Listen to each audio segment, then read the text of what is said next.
this is going to be a fast-paced program, as we have so many notables in New Rochelle. I'm going to concentrate tonight just on the ones that are in the Walk of Fame.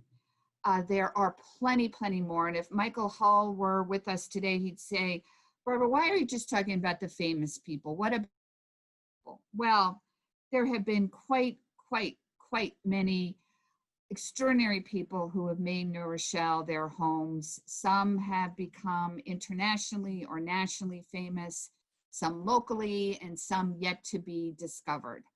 And we know that. But back in 2011, a fellow by the name of Rod Kennedy and I met while making signs down at Glen Island, and he proposed this to City Council, and somehow or other this guy got this Walk of Fame started without a whole bunch of to-do.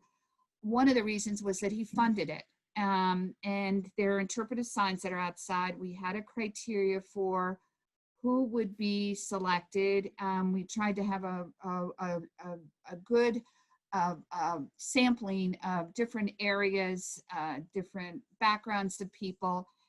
A number of them were born and raised in New Rochelle. Many made New Rochelle their home in their later years or when they had families. Some retired to New Rochelle, pretty much for the same reasons: the wonderful qualities of this community, the strong schools, the beautiful neighborhoods, lovely waterfront, and of course, the proximity to Manhattan. And we even had some sort of cluster migrations where certain individuals would attract other individuals. So it is a real sampling of people.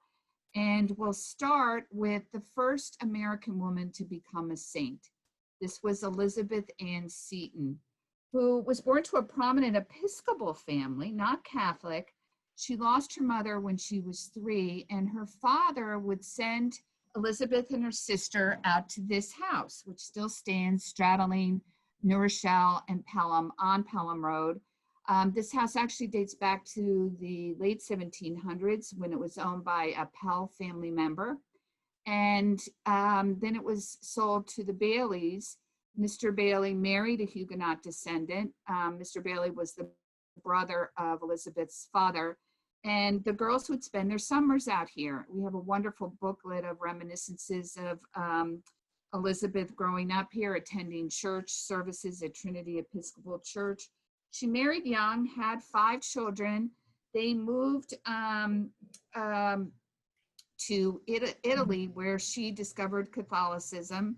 And then she came back to found the Sisters of Charity of St. Joseph's, which was the first religious community for women, and St. Joseph's Academy.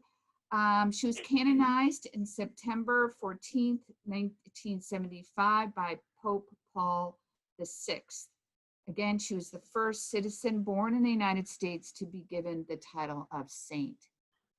Probably our most well-known figure with ties to New Rochelle would be Thomas Paine.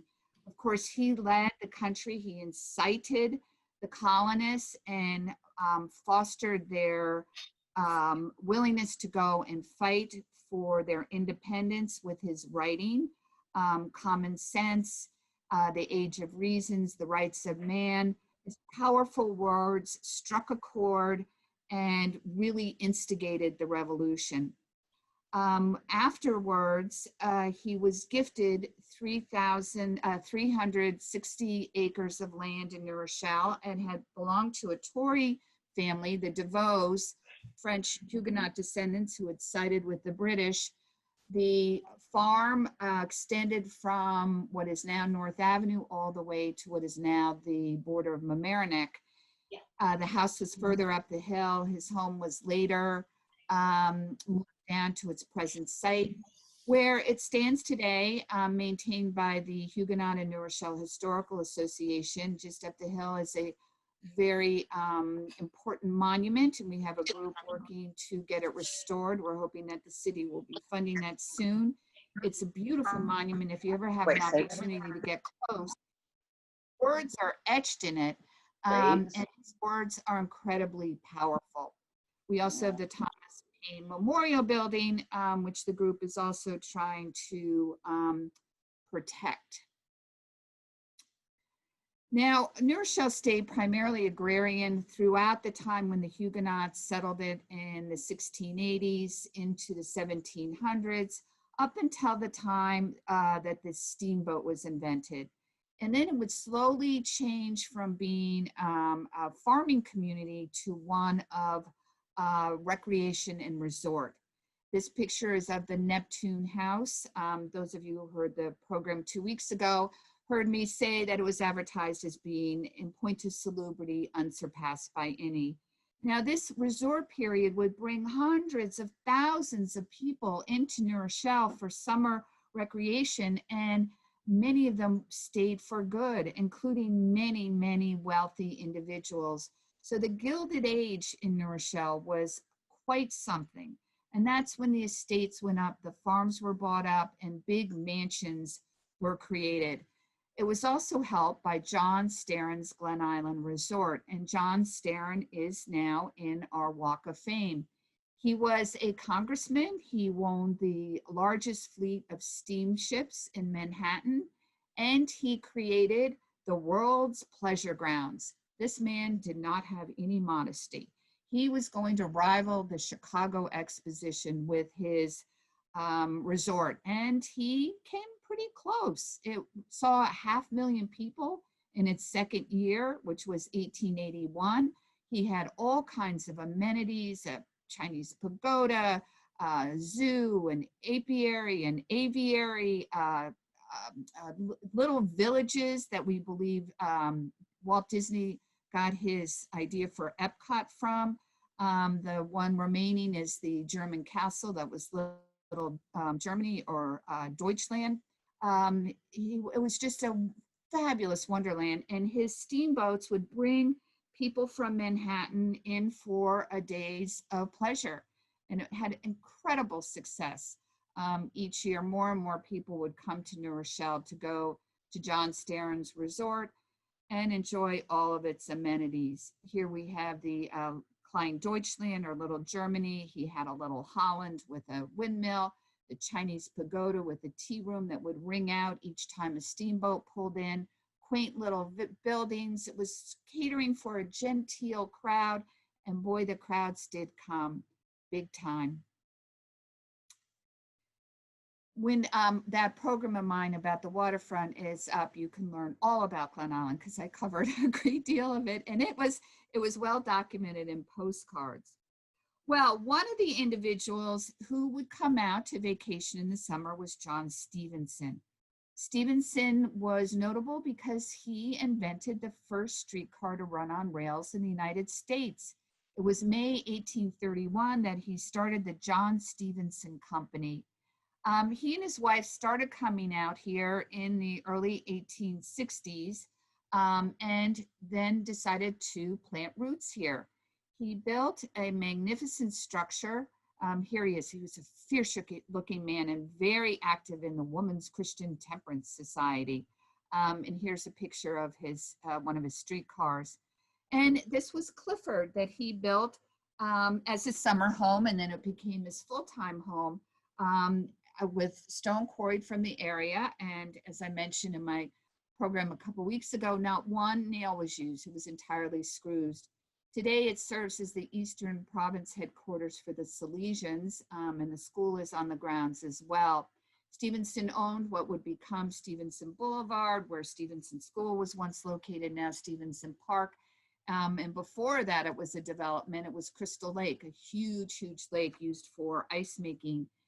He had it filled in because it was believed that it was infested with mosquitoes causing malaria. By the way, if you ever go to the Smithsonian, you'll see a whole exhibit on transportation in the streetcar with a profile of John Stevenson. During the same Gilded Age, Adrian Islin and his family would settle on Davenport Neck. Most of them had their estates there. They owned 80% of the neck at one point. He was of Swiss descent with some Jewish background.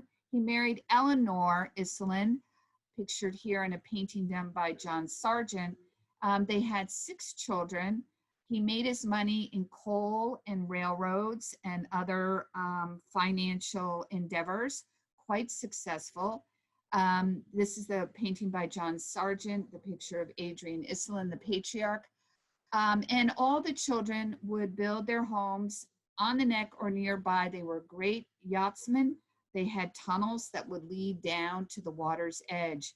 This was Maison Bleue, Columbus O'Donnell's house. Up here, one of the Iselin daughters married Colonel Delancey Astor Kane, and this was the paddocks. This picture's here because they had a recreational stagecoach, quite the thing. And these were summer cottages, by the way. This was William Iselin's property. This is the only one still standing, though it hardly looks as it did when William Iselin lived in it. Today, it's called Davenport Mansion, where we have all had plenty of chicken or salmon meals, ending with peach melba. I guess those were the olden days. They have new owners now. As you can see, it's been greatly altered since the Iselins lived there. And on the end of Premium Point, this still stands also, but that is not in New Rochelle. That is in the town of Mamaroneck. This was the home of C. Oliver Iselin, later to be purchased by Schaefer of Schaefer Brewery fame.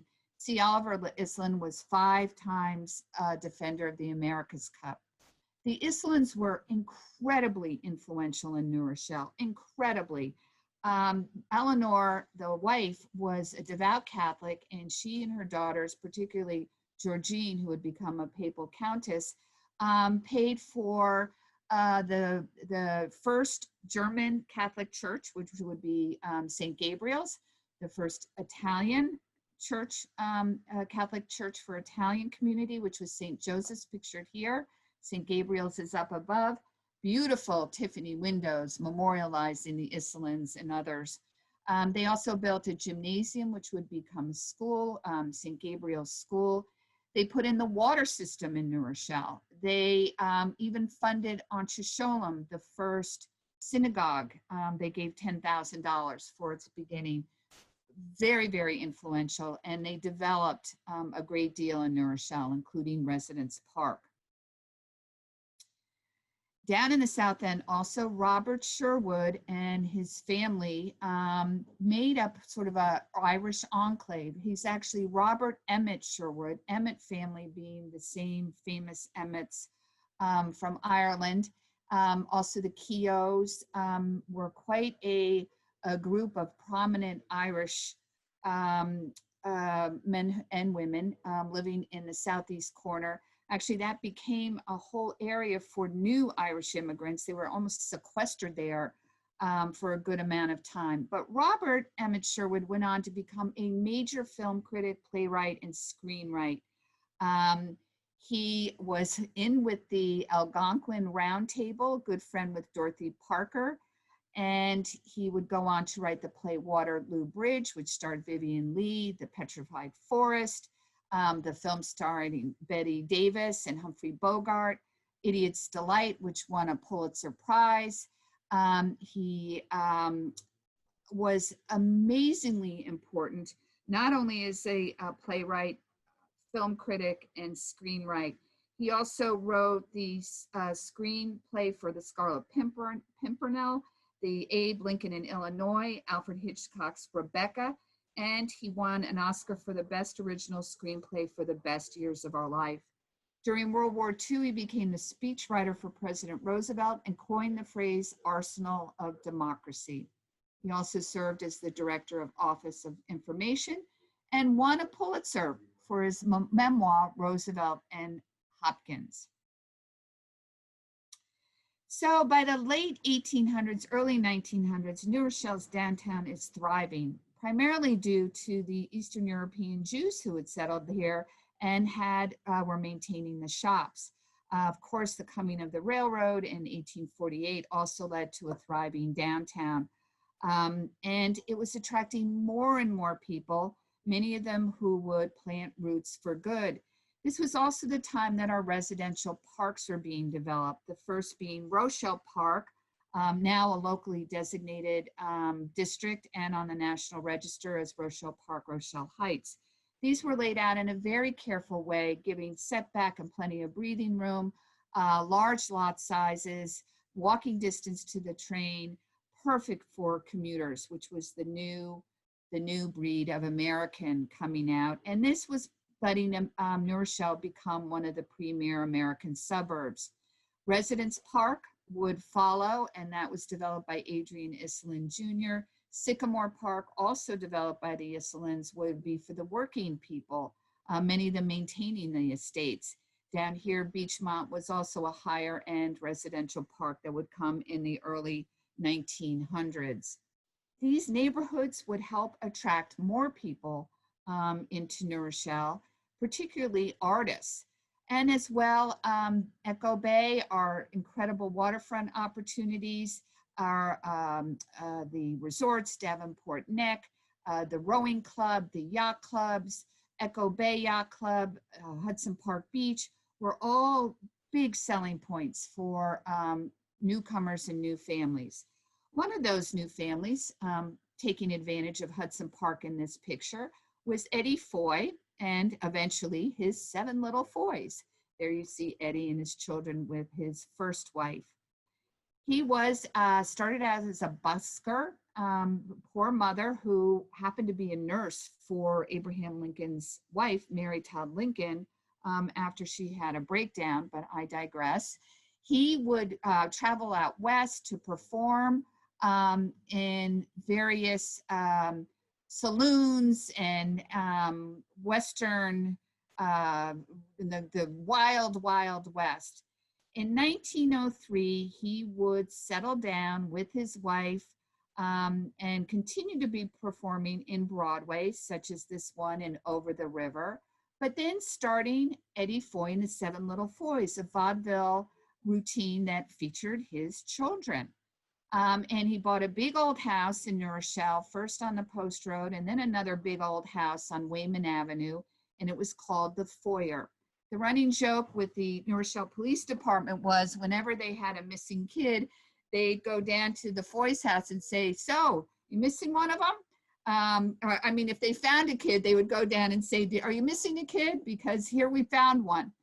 After they moved, after Eddie died and moved, the others moved out of town, the family donated property next to the house to become Eddie Foy Park on the Shore Road opposite Glen Island entrance.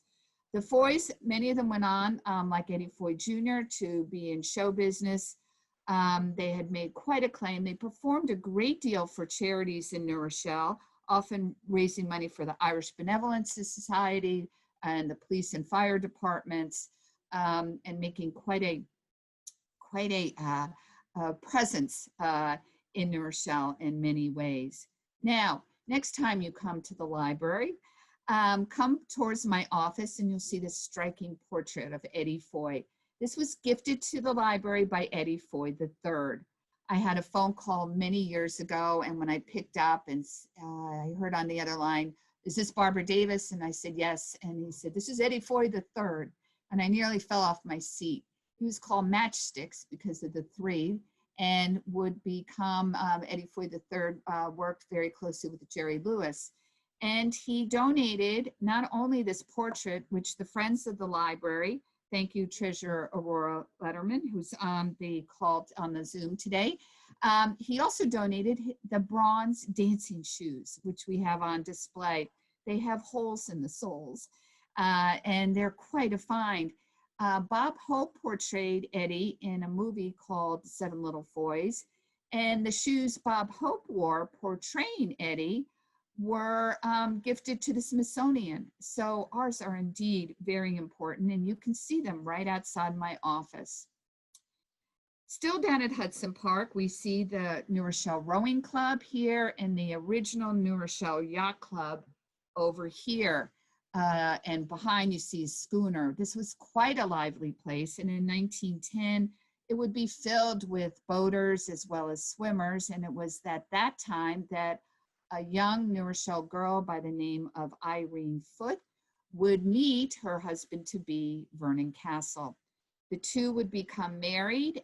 She grew up in Halcyon Park, and then the family had a big house on Beachmont. Her father was a veterinarian, and she would be a lifelong lover of animals. But the two would go on to become trendsetters with her hairstyle, the way they danced together. They were quite the duo everybody looked out to see what she was wearing. There was the castle frock, the castle bob, the castle steps. Unfortunately, the castle's very illustrious career came to a tragic end when Vernon was killed in a training accident. He was Canadian, and he was with the Canadian Royal Air Force training for World War I when his plane went down. I later learned that they had been separated at the time, so it's not quite like the movie in which Fred Astaire and Ginger Rogers portray the two, and she is devastated, but I'm sure she was anyway. She was married 3 times, but when she died, she, in 1969, she would be buried in Woodlawn Cemetery next to Vernon Castle. These signs, by the way, that you're seeing are the actual Walk of Fame signs that you can also go and visit on a nice day. They are around the entire perimeter of Ruby D. Park at Library Green. Now, as I mentioned before, with the beauty of New Rochelle, the wonderful topography, and still late 1800s, it's still got a lot of wide open space, clean air, wonderful times. It's still a very attractive place and starts attracting a great number of artists. Probably the first and most important in the 1800s was Frederick Remington. He and his wife Ava moved to New Rochelle in 1890 into a Gothic revival house that was 301 Webster Avenue. It had been designed by Alexander Jackson Davis for Colonel Richard Lathers. Lathers had a very impressive Italianate Renaissance style house. This Gothic villa was called Endion by the Remingtons, meaning place where I live. It's an Indian name. He would build another studio onto it and kept horses here. And this is where Frederick Remington, the master of the Western art movement, did most of his work right here in New Rochelle in this very house. His studio was filled with artifacts that he would gather when he went out west, different hides, things from the Indians, different bones from animals. They were all in the studio pictured here, and this is where he would do his sculptures and his paintings. This New Rochelle studio was rebuilt, and you can still see it at the Cody Museum in Wyoming in its entirety. It's Remington's New Rochelle studio. He lived and worked here until 1807, and then he started saying New Rochelle was getting too crowded. They were talking about having the New York, Westchester, Boston Rail was due to come in. It would take a few more years, but he and his wife left in 1809, moving to Ridgefield, Connecticut, and that's where he died of appendicitis just a few years later. Here's one of his many paintings. I heard on the Antique Roadshow that they get more people looking for values of Remington's sculpture fakes than any other sculptor. So I guess there's a lot of duplication. He also really liked going out to David's Island, and when I show the Fort Slocum David's Island presentation, you'll see an illustration he did for Harper's Weekly of the soldiers out on David's Island. He also, I believe, was a congregant at Trinity Church, or at least he colorized a picture that we have in our collection of the church. Not too long after, Joseph Leyendecker would plant roots. He came from Germany with his family, along with his brother, Xavier, who was also an artist. And he would quickly make a name being a cover artist, along with many, many other illustrators that would make their home in New Rochelle. It was said that 90% of the magazine covers were done by New Rochelle artists. Leyendecker was one that was frequently seen on the cover of the Saturday Evening Post. He was also very well known for his advertisements. Here's a picture of Joseph Leyendecker in his studio that was located on Mount Tom Road. He was known probably for his his advertisements were best known for the Arrow Shirt Man. He epitomized the Great Gatsby era, the Art Deco feel. I mean, isn't this just the Great Gatsby? If it had been illustrated, he would have been the guy to illustrate it. He really captured the 20s and 30s perfectly. I always got such a kick out of going into I.B. Cohen's because there was an Arrow Shirt Man advertisement by Leyendecker, and I'm sure Leyendecker shopped at I.B. Cohen's. I know Rockwell did. Here's another Arrow Shirt Man ad. They're wonderful. But he also did a lot of holidays, and he always did the first issue of the year for the Saturday Evening Post. And it was in this issue that he brought to America the tradition of the New Year's Eve baby. That was a German custom. As I said, he was from Germany, and he brought the tradition so that each of the first issues would illustrate a baby and something having to do with the times, the war, the Depression, something. And his children were New Rochelle children. Many of them have told me that, yes, that was my bare bottom on the cover of such and such year, or it was a parent who was the model.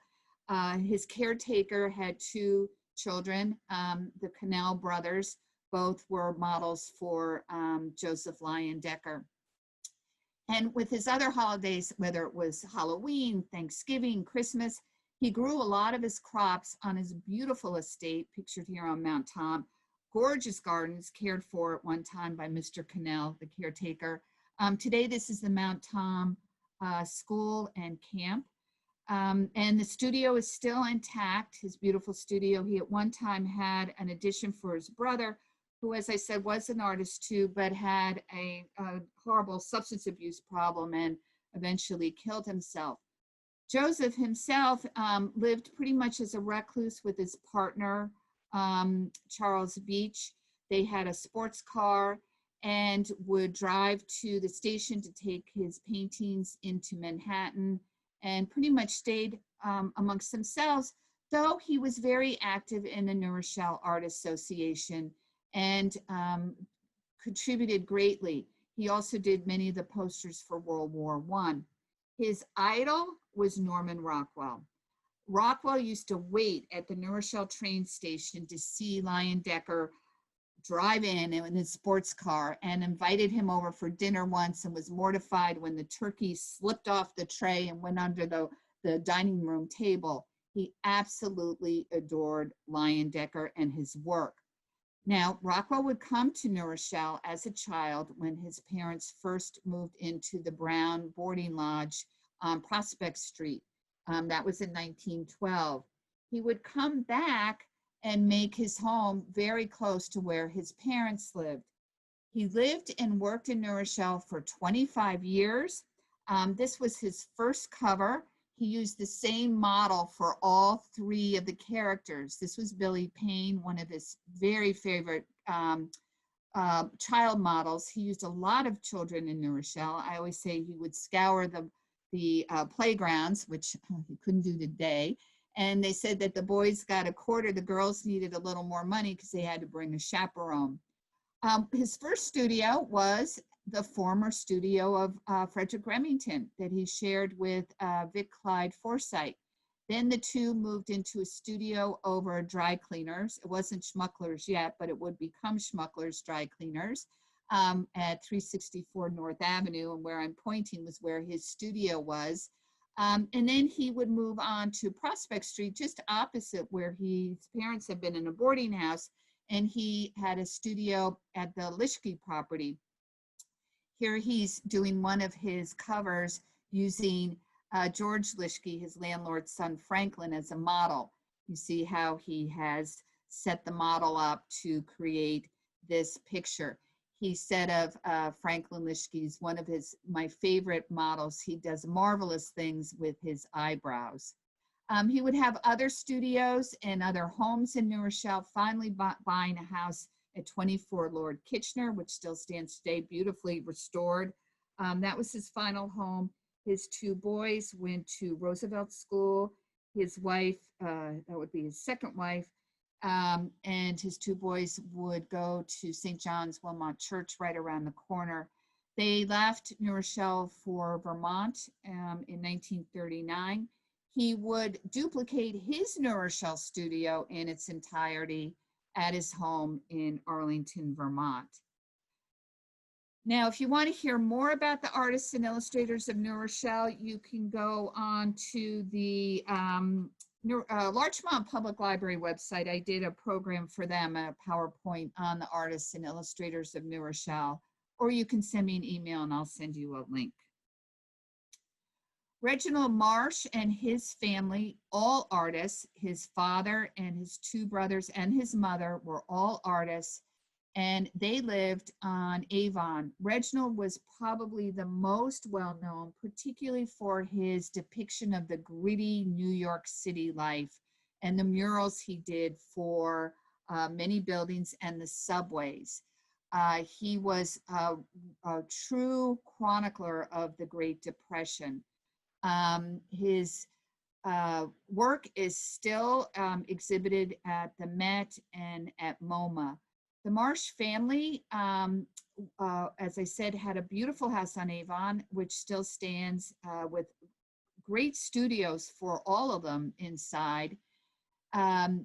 He and his brothers and his father were members of the New Rochelle Art Association, and probably one of their most noticeable contributions were to our approach signs. James Marsh was a metal worker and would create the design for these very novel approach signs that were done by members of the New Rochelle Art Association in 1924. And Dana Marsh would create this one that's located up by the Golden Horseshoe.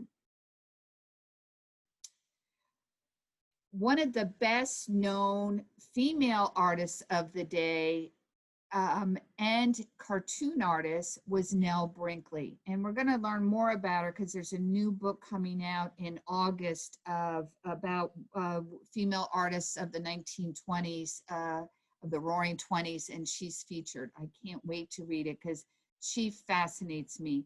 She grew up in Colorado and got a job at a very young age working for the newspaper, and quickly was elevated to doing work of sketches of pretty girls for Randolph Hearst. He sent her to Manhattan. She moved here with her mother and quickly made a name for herself, continuing to do comic strip and pretty girl work. She created the sort of the Gibson girl. She was depicted the new working girl, the girl of the Roaring '20s. But she probably gained her most notoriety doing court illustration. Before photography was allowed into courtrooms, they had illustrators, and she was selected to cover the sensational trial of the century, and that would be the killing of Sanford White by the very jealous Thaw that was so beautifully memorialized in Ragtime. You wonder why E.L. Doctorow, while living in New Rochelle, would learn about Nell Brinkley and that particular trial. So it was Evelyn Nesbit Thaw that she was painting during the murder trial, because Harry Thaw was so jealous of Sanford White that he killed him. And she, Nell Brinkley, made her name by doing that courtroom work. She went on to do all kinds of illustrations and made a great deal of money. She married a New Rochelle fellow by the name of Bruce McCrae and was able to buy their home for them at 56 Prior Terrace, pictured here in Beachmont, when she was in her early 50s. Unfortunately, she died when she was only 54, which is probably why her name isn't as well recognized, but she's quite active in the New Rochelle Art Association. There were a number of cartoon artists who would make their home here. Not all of them have made the Walk of Fame as yet, but this one has, Alex Raymond, best known for creating Flash Gordon in 1934. It was sort of a cartoon version of to compete with Buck Rogers. And it was sort of short-lived, but it certainly lived on because it was made, the strip was made into a movie. And he went on to go to greatly influence other artistic cartoonists, such as Bob Kane for who did Batman, Joe Shuster, who did Superman. George Lucas has cited Flash Gordon as a major influence on his Star Wars films. Raymond not only did Flash Gordon, he also did Jungle Jim, Secret Agent X9, Rip Kirby, and he helped with Blondie. He was inducted into the Comic Book Hall of Fame in 1996. He grew up in New Rochelle. Here he's pictured here. He also died at a young age. He and his wife had moved to Westport, Connecticut, and he was in a bad car accident.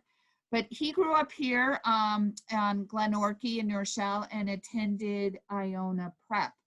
And one of his mentors was also living in New Rochelle at the time, the creator of Tilly the Toiler, who was Russ Westover, and who is not yet in the Walk of Fame. When I say yet, there's plenty more room, but actually there's not a whole lot of space, but we're gonna have to start doubling up.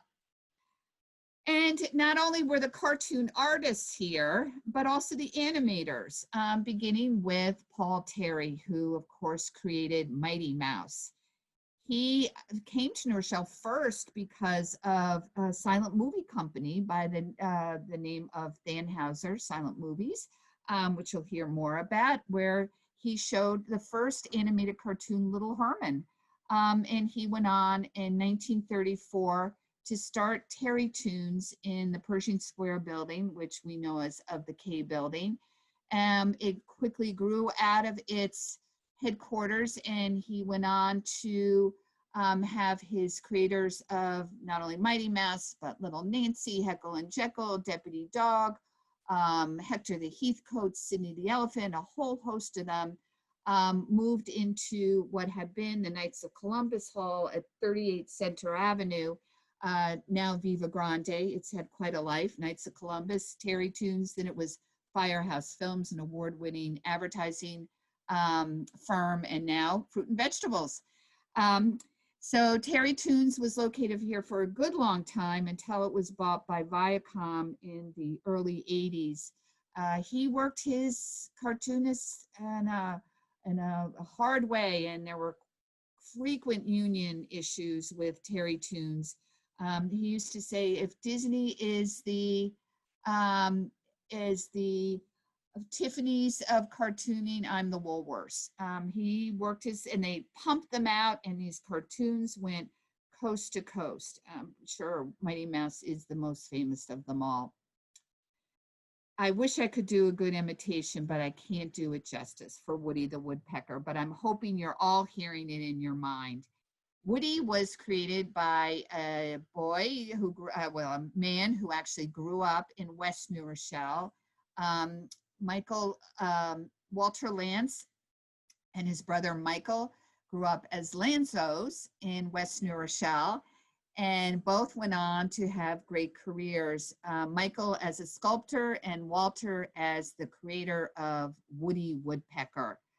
The story I'd love to tell about Woody Woodpecker is that when the voice for Woody Woodpecker, Mel Blanc, had a falling out with Walter Lantz. They had a contest to see who could be the new Woody Woodpecker. And his wife kept saying that she would do a good job, and he kept saying, no, no, no. So they had this contest where everybody had to submit tapes, and they picked the winner for the voice, and she had put hers in under a pseudonym, and guess who won? The wife became the new voice of Woody the Woodpecker. Here's a picture of Walter Lantz on his sign, and of course Woody here in the upper corner. He is honored with a star in the Hollywood Walk of Fame. So we're still with theater now. We're moving into theater with, as I mentioned before, the Thanhauser Movie Company. Here they're filming on the steps of the first dedicated City Hall, excuse me, on the steps of the first dedicated New Rochelle High School, now City Hall. The Thanhauser Film Company was started in 1909 by Edwin Thanhauser. He and his wife Gertrude would write the scripts for what they considered not honky-tonk, but sort of dramatic theater. They were pioneers in silent movies because they did have these very stringent criteria. They wanted real theater.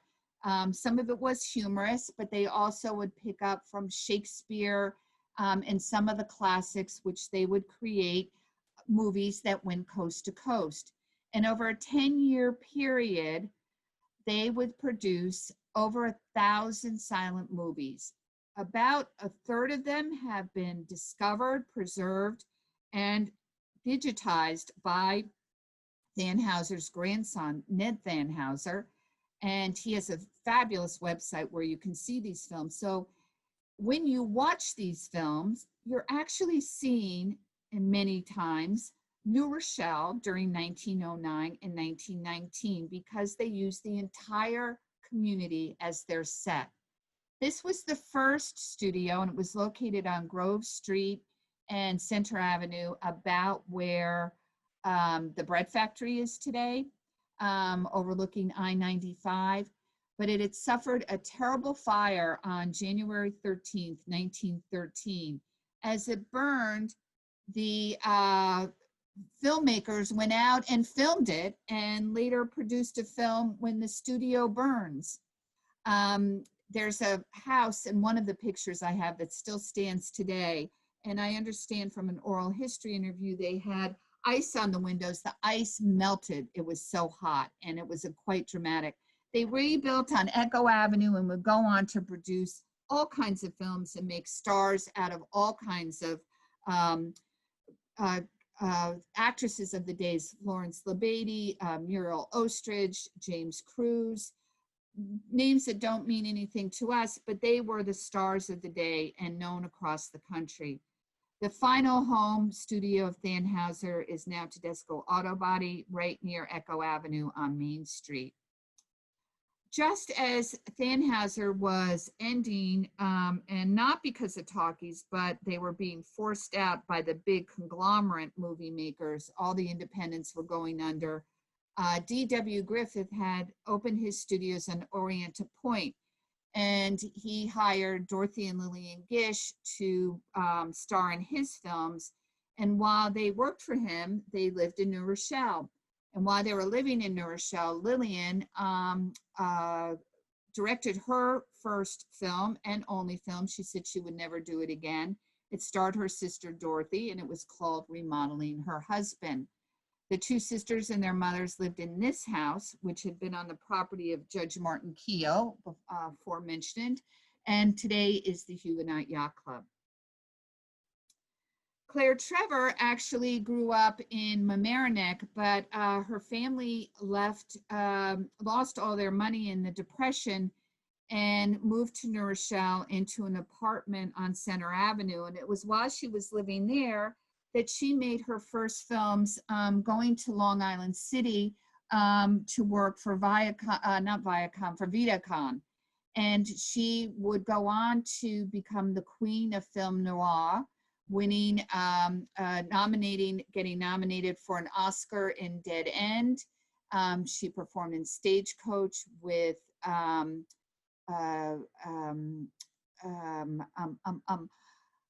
the great actor of Western films. I'm blanking on his name. She would also perform in Murder My Sweet, Born to Kill, Key Largo, and it was Key Largo that she won her Academy Award. And all this time she was making money to support her family that was living. So she worked at Vitaphone Studios in Long Island City and would go on to Hollywood from there. Elabelle Davis is a young woman who grew up in New Rochelle about the same period of time. Her father, Samuel Davis, was the first African-American to own a store, and it was on Brook Street. It would be become the sort of meeting room for League Hall, and he was quite influential. He was called the mayor of Brook Street. Elabelle and her sister were both wonderful musicians. Elabelle went on to study voice. The story she has is just fascinating, and Karen Allen wrote a book and an opera which has told this amazing story. She was one of the first African-American women to perform on the major halls in Manhattan and around the world. So not only the Carnegie Hall, but she was well known. People would line around the blocks to hear her performances when she was in Europe and in Mexico and other South American countries. She would return to perform charities for her church, Bethesda Baptist and St. Catherine's Church. She also probably is not more well known because she died an early death when she was in her 50s, but she had an incredibly stellar career. This was the house she grew up on Horton Avenue. Her sister Marie, Elabelle, and a younger brother all buried in Beechwood Cemetery with their parents. A striking woman, she was always performing classical music, but the audience is always calling for gospel. We have some original recordings of her that we've digitized. In 1947, she won the American Composers Award for the Best Female Vocalist. And you can see the acclaims here, not only one of the greatest singers of the world, but one of the greatest artists of concert. Another well-known individual who grew up in New Rochelle, he wasn't born here. He was actually born in Turkey, the child of Greeks who came to New York and would move to New Rochelle in 1922 to a house on Webster Avenue. This is Elia Kazan. He would go to school in New Rochelle and graduate from New Rochelle High School. In his biography, though, he said he had a terrible time. He was an outcast, he thought, and was not at all happy. He was slated to become a rug salesman like his father, but instead went into acting and would become amazingly successful. This was his home on Webster Avenue. Of course, he was at one time the most honored and influential directors on Broadway, but then was vilified for his appearance before the House Committee of Un-American Activities. He made stars out of Marlon Brando, James Dean, Julie Harris, Warren Beatty, Lee Remick, Eli Wallach. He had a string of successful films: Streetcar Named Desire, On the Waterfront, East of Eden. He won 2 Oscars for Best Actor, 3 Tonys, 4 Golden Globes. He directed Streetcar Named Desire, Death of a Salesman, Skin of Our Teeth. He had just an amazing career. But unfortunately, his ratting on his friends to the Un-American Committee was really would put such a dark mark on this stellar career. He was married 3 times, and as we know, he had an affair with Marilyn Monroe before she married Arthur Miller. I'm showing this picture of the former New Rochelle Public Library because in one of his articles about Elia Kazan, he says that even though he felt ostracized while going into New Rochelle schools, he found solace in the stacks of the New Rochelle Public Library, and it had a great impact on him. And right behind this picture of the former library that was located on Main Street at Pintard, you see a house here. That house happened to have been the childhood home of our next Walk of Fame individual, Joseph Campbell. George Lucas called Campbell a person of magic and said if it hadn't been for him, he wouldn't have been able to, I wouldn't have even started to write Star Wars. He was born in New York City, but his family moved to Pintard Avenue in 1913. And he also credited New Rochelle Public Library with making a huge impact on his life, because the adult librarians would let him in to go through the Indian mythology after he had depleted everything in the children's room. He lived in this area of Residence Park on the top of the hill.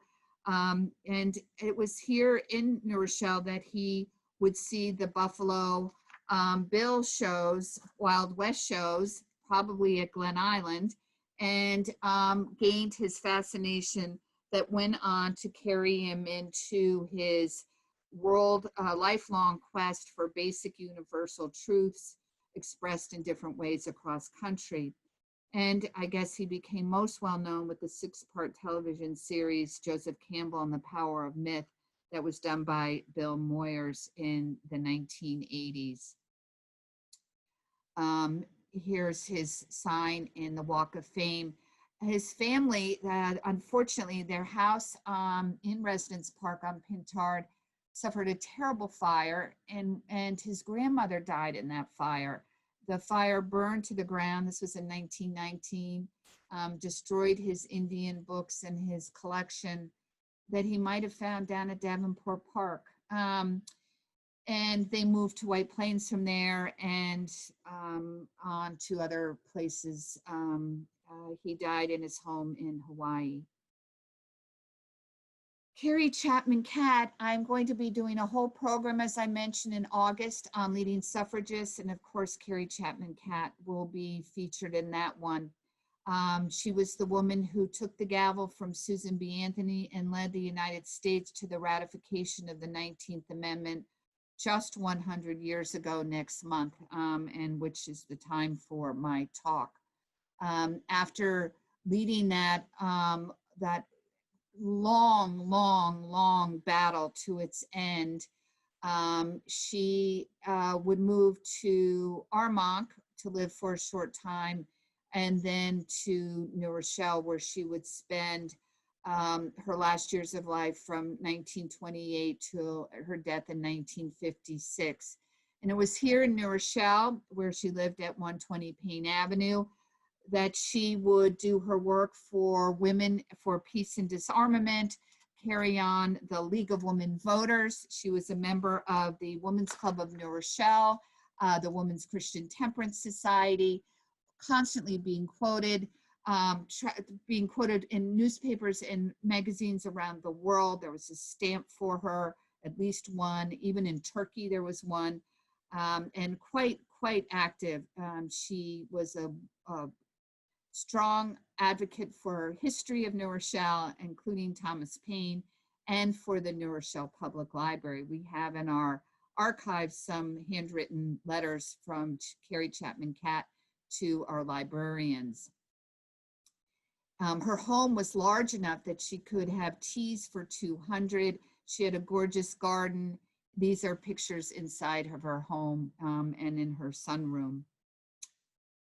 We had a number of activists, political activists, not only Carrie Chapman Catt, but others, including civil rights activists. In fact, there are quite a few who made their homes. This one pictured here is Frederick Douglass Patterson. In 1935, he became the president of the Tuskegee Normal and Industrial Institute, and his goal was to increase vocational training and to raise them to higher levels of academic competency. And he created the first Black Army Air Corps, which would become the Tuskegee Airmen. He became a member of President Truman's Commissioner on Higher Education and was appointed by President Johnson to oversee the school lunch program. In 1987, Reagan awarded him the Presidential Medal of Freedom. He was also instrumental in the formation of the United Negro College Fund. He lived here on Rockland Place. He would be the first of many prominent African Americans to plant roots in Rochelle Park. Rochelle Heights are, as I mentioned before, are locally designated historic district and on the National Register. Whitney Young, the president of the Urban League, would come several years later in 1961, whereas Patterson had moved here in 56. And Whitney Young would choose North New Rochelle to raise his family. He was only 40 years old when he was the executive director of the National Urban League, and would remain in that position until his untimely death in 1971. Before, it had been a cautiously moderate organization, but he brought it to the forefront of the American Civil Rights Movement. He was still able to converse with President Johnson, even though it looks like a typical Lyndon B. Johnson yelling at somebody. That would be Whitney Young in this picture, as well as serving as an advisor to Kennedy, Johnson, and Richard Nixon. In fact, when he was in a drowning accident on a work trip in Africa and died, President Nixon sent Air Force One to retrieve the body, and it was President Nixon who eulogized him, which is quite amazing. He said about Mr. Young, he knew how to accomplish what other people were merely for. Young's work was instrumental in breaking down barriers of segregation and inequality. Interestingly, he moved to New Rochelle when New Rochelle was in the heat of its desegregation case, but felt it was a place where he wanted to raise his children. And the auditorium at the New Rochelle High School bears his name. And here is his Walk of Hall of Fame. Moving to sports, we have Lou Gehrig, who with his first Yankees his Yankee paycheck, would buy a home for Ma and Pa Gehrig in Rochelle Park, and that was at 16 Meadow Lane, pictured here. It was here he would relax between games that he was playing to keep his consecutive winning streak. It was here where he was living when he proposed to Eleanor Twitchell, and they would become married and move to Circuit Avenue. And that's where he was diagnosed with ALS, now referred to as Lou Gehrig's disease. He, of course, as we all know, had the consecutive playing streak for the New York Yankees until the streak was broken by Cal Ripken. Later, the house, he's not in the Walk of Fame, but if David Rose is listening in today, he will want Hans Jonas. Hans Jonas was a very, very important philosopher who would buy the Gehrig home and create a cluster of philosophers coming to New Rochelle. So the other very famous ball player who is in the Walk of Fame is Willie Mays. The Say Hey Kid lived in this Normandy-style 15-room house on 90 Croft Terrace in the early 60s when he was playing for the New York Giants. Is that correct? I believe it is. Uh, uh, yes, well, no, he's playing for New York and then San Francisco. But he was playing for San Francisco first and then moved to New Rochelle. I have to be very honest. Athletics is not my forte, and I really need notes in front of me. But he was here, and his son from his first marriage went to New Rochelle High School while they were living in this grand home on Croft Terrace. I should have just read the sign for you. But at any rate, he was a great ball player. Now, this is where I get murky also. We have, in our last induction, Rod Kennedy wanted to include NFL players. And now Rod wants to come back and have a sign just for Fritz Pollard. He shares a sign with other players. But Fritz Pollard was probably the Jackie Robinson of pro football. He was the first African-American head of the National Football League, the first to play in the Rose Bowl, the first to be named Walter Camp All-American Team. And in 2005, he received a long overdue honor to be inducted into the Pro Football Hall of Fame. After he retired, he would move to New Rochelle and live here for many, many years, right off Webster Avenue. And we think he needs a great deal more attention. Kyle wrote, I don't know about his ball playing, but he certainly was good looking. He played for the New York Giants from 1951 to 61 and spearheaded the movement that became the NFL Players Association, fighting for equal opportunities for all players. We have Fran Tarkenton, who played in the NFL from 1961 to 78. And now I have to give credit to Artie Labret and to Armand Prudian for giving me the information about why New Rochelle had a number of NFL football players. In the 60s, when Fran Tarkenton was here and others, there was a restaurant on Main Street that Prudian was involved with, and it was called the Giant Step.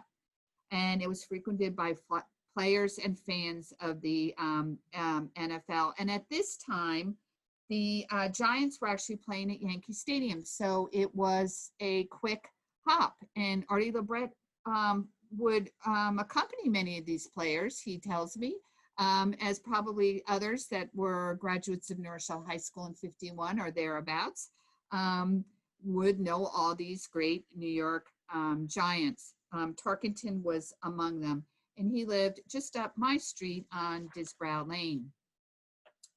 Matt Snell was a running back for the New York Jets from 64 to 72. He carried the ball 30 times for a then Super Bowl record of 121 yards. When he played with the Jets in their 16-7 upset victory. He also helped set up a number of field goals that finally put the game away for the Jets to secure the first AFL's Super Bowl win. George Stark was an offensive lineman for the Washington Redskins. They don't have their new name yet, from 72 to 84. He appeared with them or played with them in 3 Super Bowls, helping them win Super Bowl 17, and was considered one of the 70th greatest players in Redskin history. He was the head hog of the Hogs, the Redskins offensive line. He grew up in New Rochelle, attended New Rochelle High School, as did Ray Rice, a controversial addition to our Walk of Fame, but it was the benefactor, Rod Kennedy, who felt that Ray deserved a second chance. And we included in the text the situation that he had faced with the domestic violence incident that was the cause of his ending his NFL career with the Baltimore Ravens.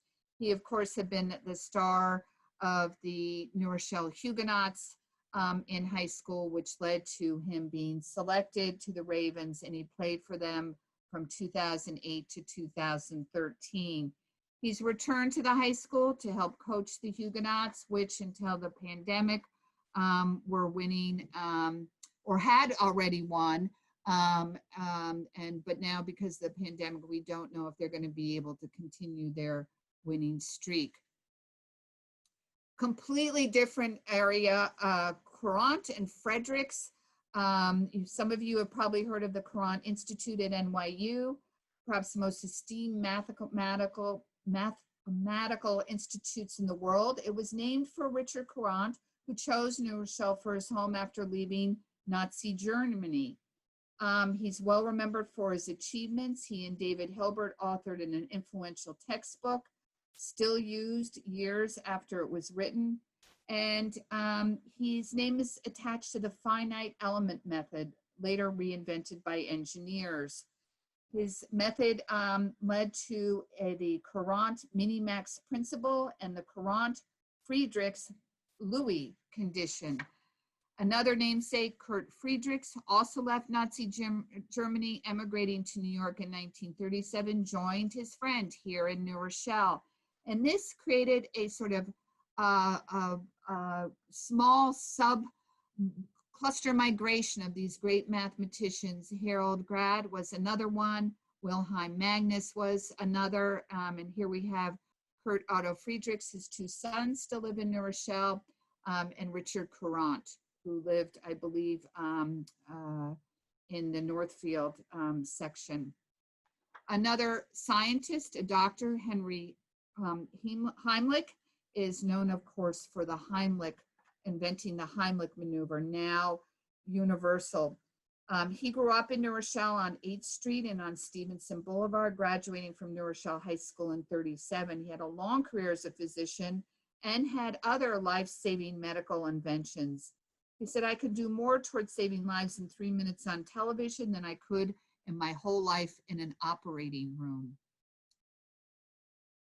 Another inventor, so to speak, was Beatrice Alexander, better known as Madame Alexander, who created the wonderful dolls that I grew up with that came in the blue box with little pink roses and often depicted well-known characters from storybooks or movies such as Scarlett O'Hara.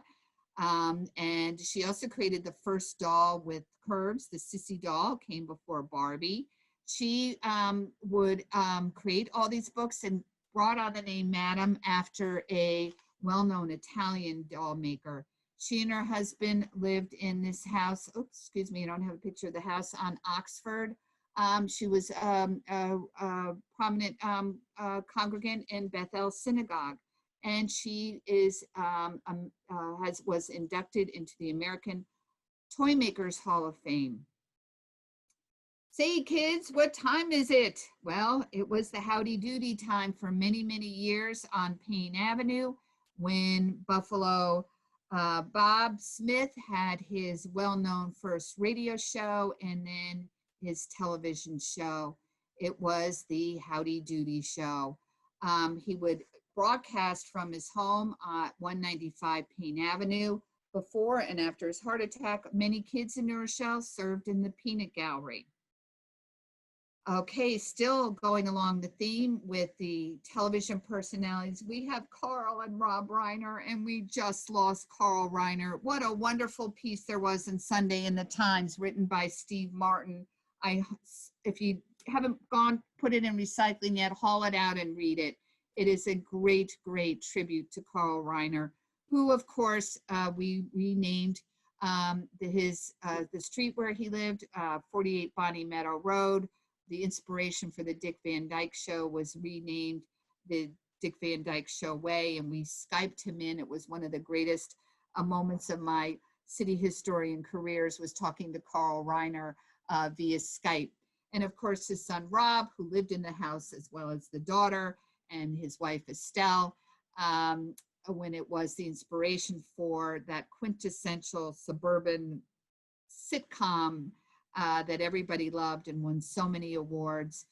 Rob Reiner continues to making his own mark as a director.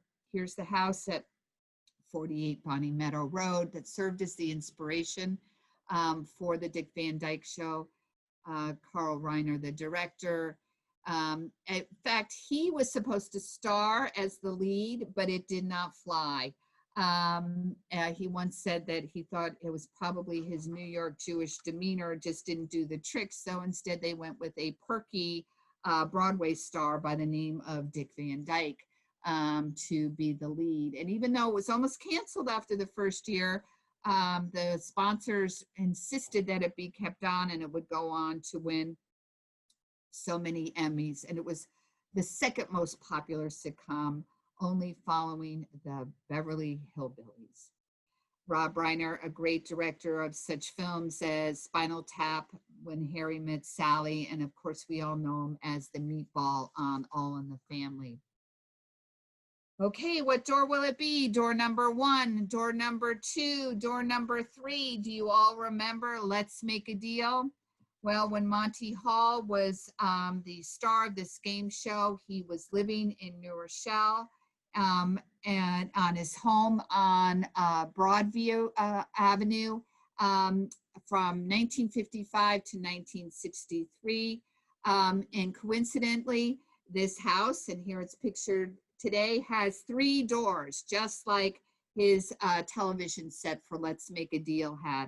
If you recall, it's when people wore crazy outfits and then they got called up, and he had a great time fooling around with all of them.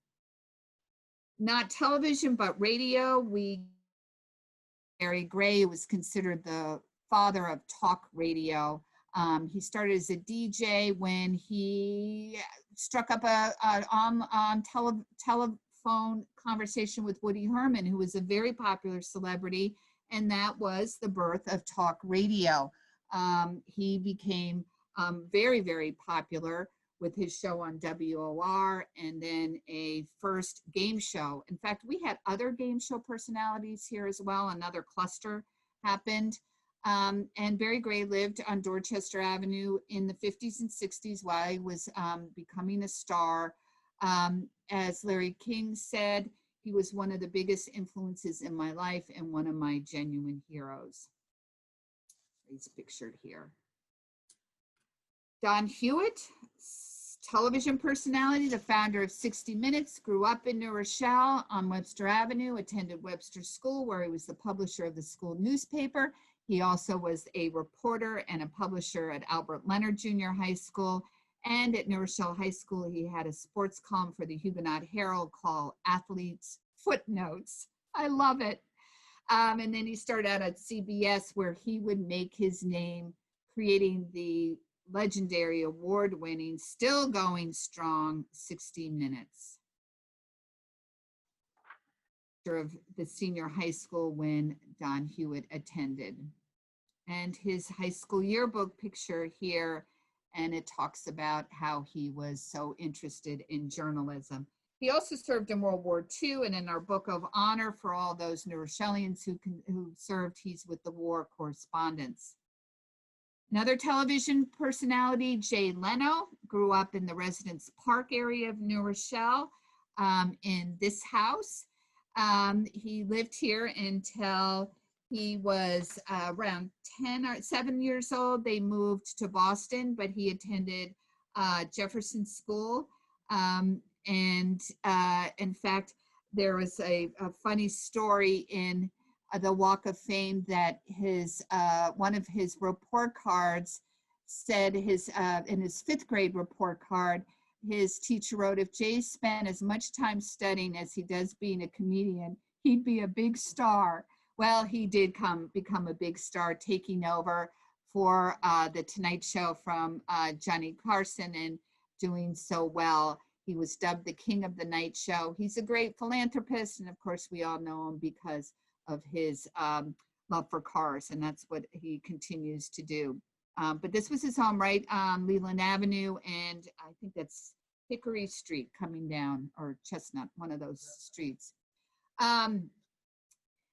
Coots and Allen, probably one of the most prominent Tin Pan Alley songwriters. Both made their home in New Rochelle, and both wrote really important Christmas tunes. It was Coots who wrote Santa Claus is Coming to Town, and I wish I could tell you the story, but it will take too long because it's a great story. And he created this and also made a whole lot of money on Santa Claus is Coming to Town. He would create many other well-known songs and did it all while living in this house in Larchmont Woods. And Robert Allen created the song, There's No Place Like Home for the Holidays. And he would do many other well-known tunes from his home that is on the corner of Broadview, and I can't remember which cross street. As you could tell, I'm moving ahead because I'm going a little over time, but here we have two more important musicians. Jan Pierce, who I think was probably best known for Bluebird of Happiness and for delighting Broadway audiences when he performed as Teve in Fiddler on the Roof. He was well known at the Met, but he was also America's own tenor, a self-saving favorite uncle who was a congregant at Bethel. He and his wife lived beautiful home at 370 Beachmont Drive, overlooking Beachmont Lake. And here we have some pictures of Jan Pierce, who also did Yiddish folk songs and starring as Teve in Fiddler on the Roof. Our other very, very well-known opera singer was Robert Merrill, who could rub elbows with Frank Sinatra and Louis Armstrong, as well as performing for Franklin Roosevelt and Ronald Reagan, and was given the National Medal of Arts by President Clinton in '93. He grew up in Brooklyn and would come to New Rochelle and live here for 40 years. On Oxford Road in this house, which looks totally different now. And here we have a picture of him because he was probably known by the general non-opera loving folks for singing the Star Spangled Banner and forgetting the words that one time for the Yankees. He loved the Yankees. And he and his wife, Marion, were very active with first Bethel and then Temple Israel. And here's their home on Oxford. This is the house, speaking of Fiddler on the Roof, where Fiddler on the Roof was created. And this is on Elizabeth Road. It was the home of Joe Stein, who wrote the words for Fiddler. And it was over a dinner time, a dinner that he had a number of friends over, that Stephen Sondheim was one of those attending this dinner. And it was Stephen Sondheim who had heard the music to Fiddler on the Roof at that dinner and suggested that Jerome Robbins be the choreographer. And it was also here where the whole idea of tradition came to be. Joe Stein was working with his partner, Jerry Bach, who also lived in New Rochelle at the same time when they created Fiddler on the Roof, that went on to become the 1971 film version, winning 3 Academy Awards. Of course, when it was on Broadway and it starred Zero Mostel, it had been for many years the longest running Broadway musical. This is Jerry Bach, who worked with Joe Stein, and while he lived in this house on Wellington. The two of them moved to New Rochelle in the 60s to raise their families here. Don McLean grew up in New Rochelle in Larchmont Woods on Mulberry Street. He delivered the Standard Star, as he told interviewers recently. American Pie and the Van Gogh song, which I'm blanking on right now, are at the top of the 100 best popular songs, American popular songs. This was his home that he grew up in on Mulberry. His father worked for Con Ed, and he attended Iona Prep. American Pie, and now maybe, and Vincent, the Starry Night. That's the one about Vincent van Gogh.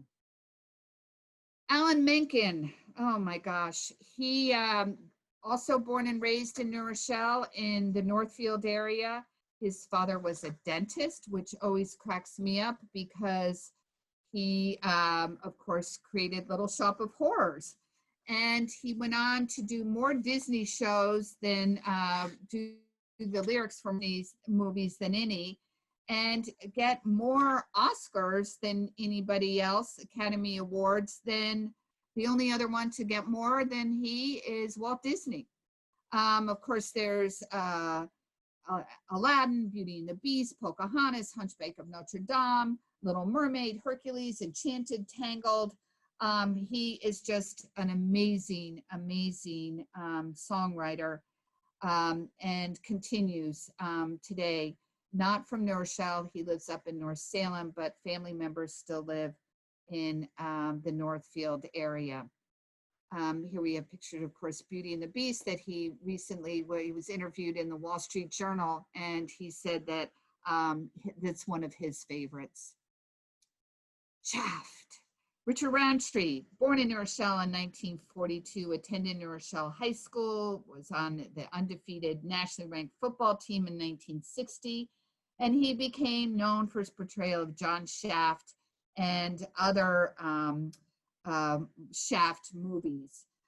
He also played in other movies and in the television series Roots and in Generations. In the 1990s, he became sort of a cultural icon, performing in different things, and more recently has become a spokesperson for male breast cancer. He's a survivor and an active spokesperson to give more attention to it. Theresa Brewer, born in Toledo, Ohio, but would come here to raise her family on Pine Brook Boulevard. This woman reinvented herself so many times. The sweet old-fashioned girl would go on to get her first gold record, music, and play with jazz greats, do some movies, but she turned down a very lucrative Paramount career to settle on Pine Brook Boulevard so that her children could attend, her girls could attend Ursuline School. And it was here in this home that she died in 2007.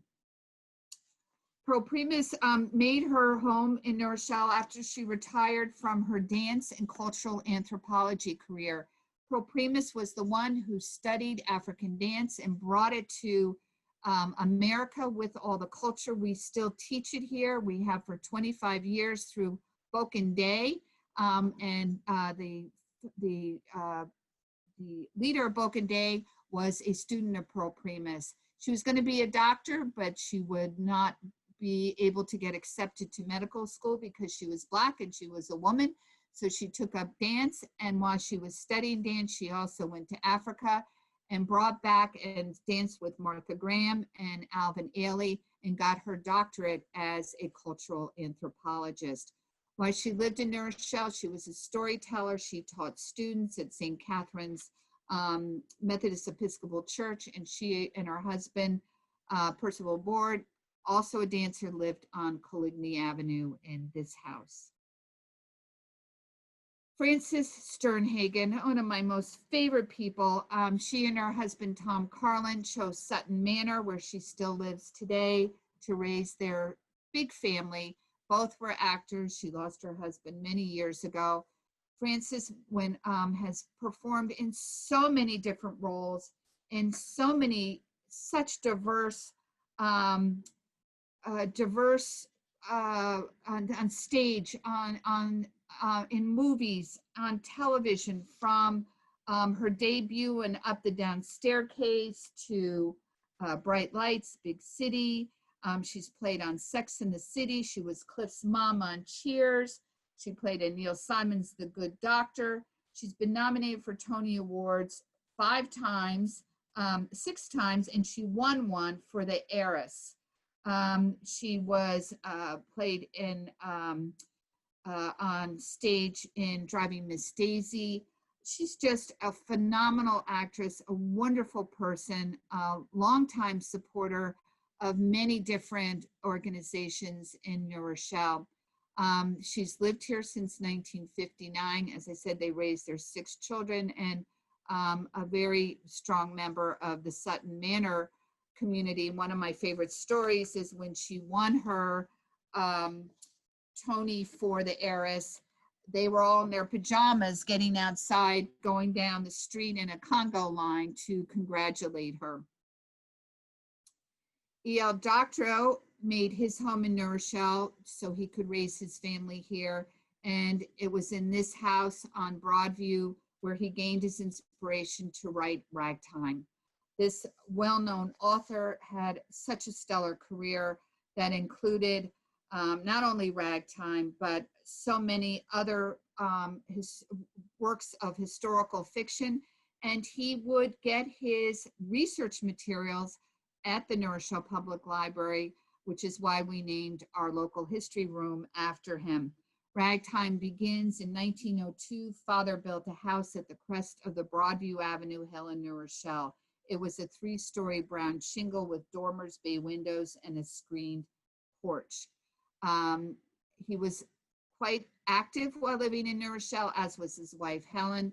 His sister-in-law, Ellie, was a councilwoman in New Rochelle. These are just a few of his other books: City of God, Billy Bathgate, Lives of the Poet.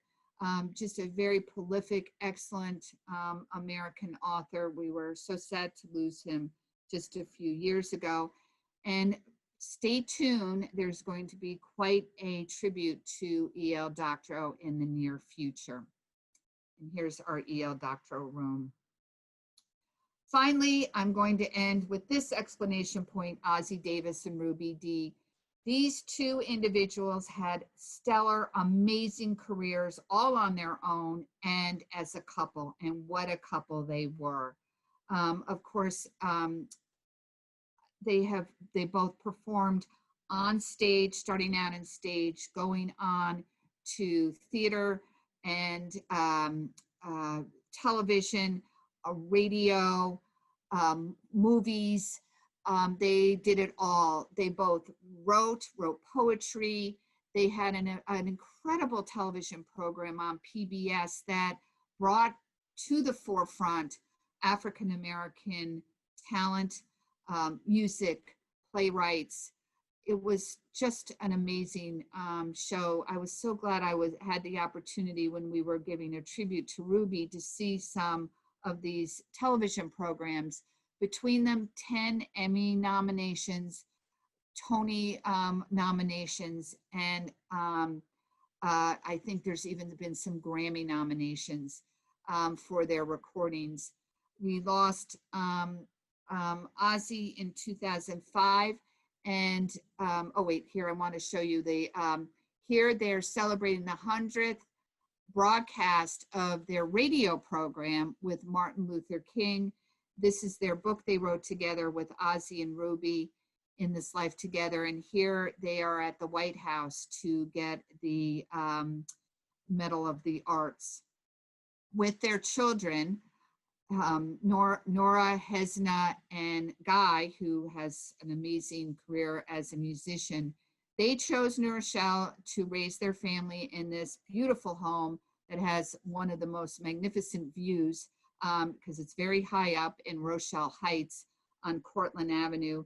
And they came here to raise their family in the early 60s and embedded themselves in this community to give generously. When we had the school desegregation case, they rallied the teachers at Mayflower and the parents to come together. They were on the March on Washington, amazing Civil War activists. And I have to close by saying that they were both very, very strong supporters of the New Rochelle Public Library. Here's Ruby at the dedication of the Ossie Davis Theater in the library. And Library Green is now Ruby Dee Park at Library Green. And they have one of the large signs when you enter the Walk of Fame. I think it's so fitting that they're still together in this setting in New Rochelle at Library Green and the Ossie Davis Theater. And so here we are at the library, and this is where the Walk of Fame is.